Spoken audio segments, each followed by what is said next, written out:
friendly neighborhood kid witch, Tara, and I'd like to welcome you to the next installment of recipes for the Cooking Impaired. Yes, Cooking Impaired, because we could all use a little bit of help in the kitchen, just a little bit, especially if you're just having trouble figuring out what to make. So while we're on this topic, what are we making today? We're going to make some barbecued pulled pork. I'm sorry, my vegetarian and vegan friends. I don't have a recipe to alternate this one, but I will be back with you guys soon with some other recipes that are more vegan and vegetarian friendly. Okay, I promise. I'm here for you, I promise. For those of you watching, welcome back, or thanks for coming for the first time. Go ahead and hit that subscribe button on the bottom, just down there, and the bell, so you get the notifications and you don't miss out on any awesomeness. And please leave me a comment. I want to know what things you want me to try. Just recently, I made a elote for the very first time for a comment, or for a subscriber. Lena, I hope you liked it. I hope you tried making it. So yeah, test me out. Let's see what we can do. It'll be fun. All right, so now to our recipe. Barbecue pork. So we got barbecue pork, 1 tablespoon chili powder, 2 teaspoons salt, and it doesn't have to be kosher. It can, but it doesn't have to be. I would recommend not coarse salt. Make sure it's like the fine stuff. 1 teaspoon pepper, black pepper preferable. 1 teaspoon of cayenne pepper. 1 tablespoon of smoked paprika. Now, if you don't have smoked paprika, regular paprika is fine. Just the smoked tastes really good in the barbecue. 2 teaspoons of garlic powder. With the garlic powder, please make sure it's garlic powder and not garlic salt. If you're adding 2 teaspoons of salt and garlic salt together, this is going to be really salty. So please, please, please make sure you're grabbing garlic powder. I have messed that up myself. Don't do it. All right, next we got half a teaspoon of cumin. 1/3 cup of apple cider vinegar. 2 tablespoons of olive oil. 2 onions sliced. And these can either be sliced in more of a cube form or sliced thinner. Mine are sliced about yay big, about 1 inch, thereabouts, and then cut in half. You just want the meat to cook into it. And you can reuse the rest of the onions. You can cut them up smaller and mix it in with the meat if you want.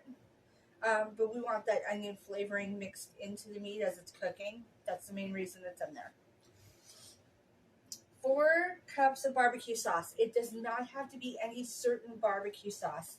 I recommend going with whatever your favorite barbecue sauce is, or going with just a basic one.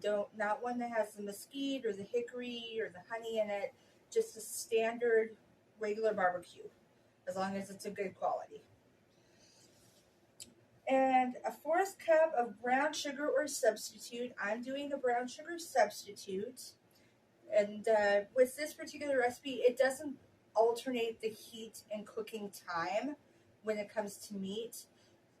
If you're doing it like baking a cake or bread or something like that, then you're going to want to use less time. When it comes to meat, it's fine. Your meat needs to cook a certain amount of time anyway to make sure that it's properly cooked and you won't get sick. But the substitute, it's not going to change things enough for it to be a problem. So either one. And then last, the most important part, the 4 to 5 pounds of pork roast. At the store, it's sometimes called pork butt. Sometimes it's called rump roast, pork rump roast. Most often, though, you find it as pork roast. Get the boneless pork roast. Don't get one that's got the bone in it. Okay, so the problem with the bone in the roast is that you are getting this to a point where it's all cooked and soft and tender and boiled down into almost this succulent, smooth tenderness that just melts in your mouth, right? Kind of like a sloppy Joe consistency, but with pork. And it's going to be amazing. With the bone in it, it's going to change, one, the cooking time, and two, you now have an obstacle in the cooking of the pork for the breaking down. Just make it easier on yourself. Go boneless for this one. Okay? All right, my metric fans, let's go. I got you covered. Do do do do do do do do do do do do do do do do do do.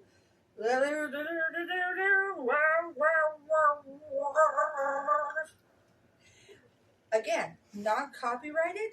Feel free to use this song if you wish. All right, guys, let's go into the kitchen and let's get started, shall we? Okay, friends, so first things first is we have 4 pounds of pork roast. In the store, it's sometimes called pork butt. Sometimes it's called rump roast. All of this is the same thing. We are going to season this baby, and then we're going to put it in the fridge and let it sit. The aim is 3 hours to overnight. Obviously, we're not filming for a full 3 hours or overnight. We're going to cut and paste this puppy. All right. First thing, this is all of our dried seasoning. We've got the chili pepper. We've got the smoked paprika, the cumin, the salt, the pepper, the garlic, all the good stuff. We're going to just dump it in.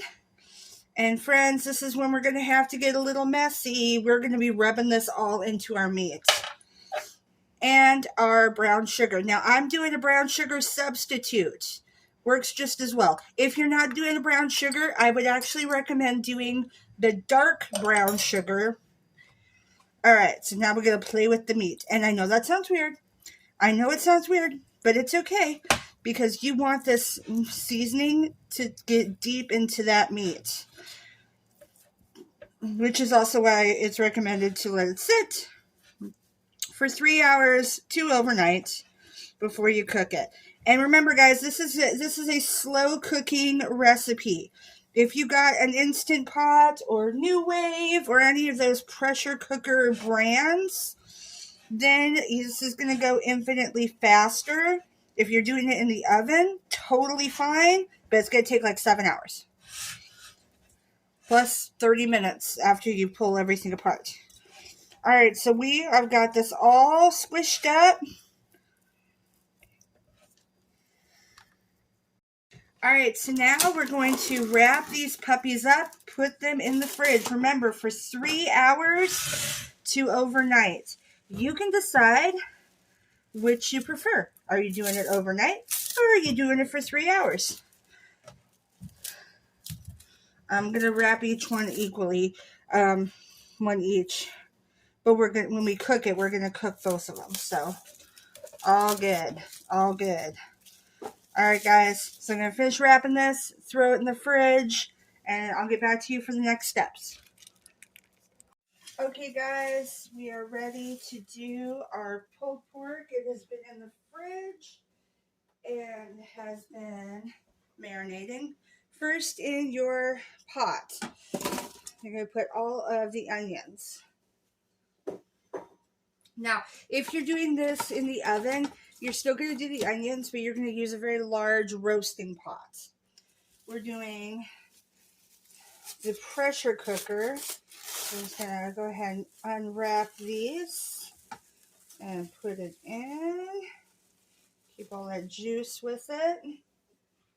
And we're going to do both of the roasts. So roast number 1, roast number 2, they're going to cook together.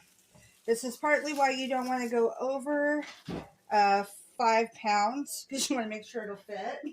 Okay, so now we're going to add the olive oil and the apple cider vinegar. I mixed it together. Just going to pour it on top. Then the next thing we need is we're going to do half of our barbecue sauce. And we're using 4 cups total, so we're going to put 2 cups in to pressure cook. The remainder 2 cups will be mixed in after we drain it and it's fully cooked.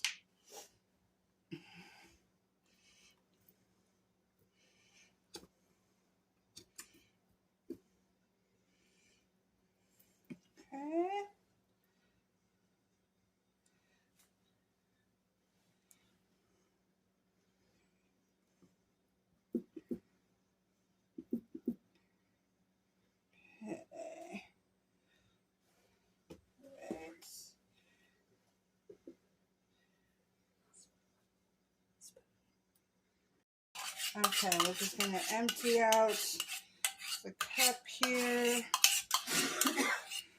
Now again, if you're doing this in the conventional stove, you're going to use all the same ingredients. You're still going to separate half and half. The only difference is your stove will be, or not your stove, but your oven will be set for 300 and you're going to cook for 7 hours.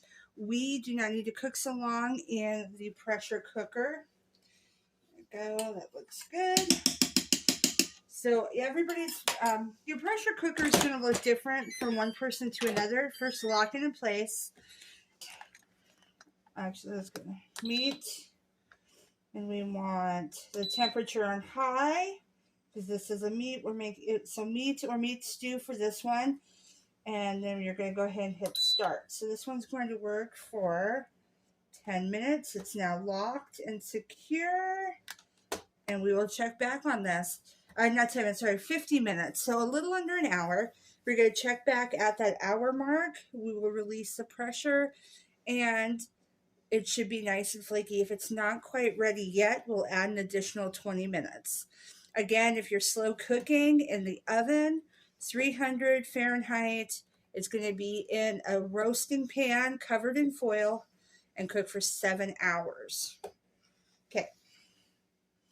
So this is the finished product. I took all the pulled pork out, drained it, and then added the last 2 cups of barbecue sauce. And then I put it on a bun. As you can see, it looks beautiful. Now, some of the options is that some people will take and put coleslaw over the barbecue and then put the bun on top. But I'm not really a big fan of mixing barbecue and coleslaw, so I didn't do that. But you're more than welcome to make your own coleslaw or buy some and then add it to your recipe. Anyway, guys, thanks for coming. It turned out gorgeous. And I hope you have a good one. Until then, have a great time. I miss your faces already. Bye.